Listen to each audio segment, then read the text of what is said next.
À la page 34 du chapitre 24 de mes notes de cours, on fait une dernière situation dans la section 3.10 de ce game. Malheureusement, ce n'est pas une dernière situation dans le chapitre 24.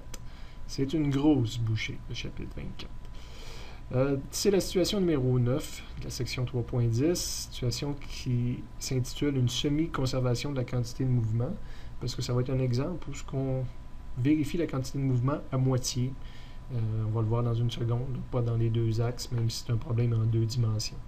Donc, pour bien voir qu'est-ce que ça a l'air, ce genre de problème, allez, débutons par lire ces gains à la page 410. Après l'interruption et la reprise du vidéo, on va identifier nos données qui sont connues. Donc, on a une roche de 10 kg qui tombe verticalement à 3 mètres par seconde. Donc, je vais probablement avoir dessiné mon collision en deux dimensions, x, y. Ma roche est dessinée ici, elle se dirige vers le bas avec une certaine vitesse. Elle va tomber dans un chariot qui contient du sable, qui roule sur une surface sans frottement, donc assez particulier qu'un gros chariot pesant comme ça arrive à rouler sur une surface sans frottement, mais ils ont réussi. Avant l'impact, le chariot, dont la masse et le sable compris est de 20 kg, roule à 6 mètres par seconde. C'est un problème qui ne se résout pas clairement là, sans voir le dessin, parce qu'on voit que le chariot est ici, puis se dirige. Puis là, j'ai peut-être mal dessiné aussi, mais de façon synchrone, quand le chariot arrive en tour, la roche tombe dedans. Donc, on avait 20 kg, puis sa vitesse de 6, j'ai dessiné une vitesse plus grande. Il va y avoir impact, collision à ce moment-là. Évidemment, on peut difficilement imaginer autrement que la roche va rentrer dans le sable, puis le chariot va continuer à l'horizontale. La vitesse finale du système va être dans ce sens-là, c'est bien certain. J'ai pris R pour roche, puis C pour chariot plus sable qu'il y avait dedans. On me demande justement quelle est la vitesse finale de cet ensemble-là de chariot, sable et roche. Donc, ils ont la même vitesse, ça va être ma seule et unique vitesse finale.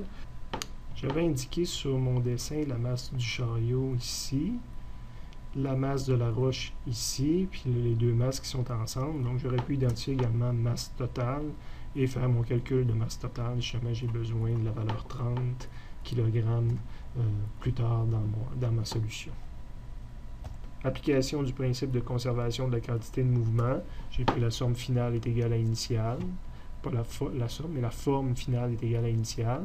Je la sépare pour les deux éléments du système, la roche et le chariot.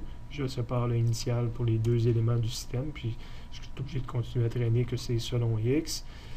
J'ai un autre concept qui dit comment on calcule le P, c'est MV, en finale pour la roche, en finale pour le chariot selon X, en initial pour la roche, en initial pour le chariot, tout ça selon X.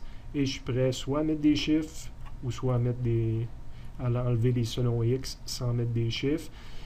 MR, la vitesse finale, selon X, elle est positive, plus vitesse finale. J'ai la même vitesse finale, ça ressemble au problème précédent, les deux objets sont ensemble. Là.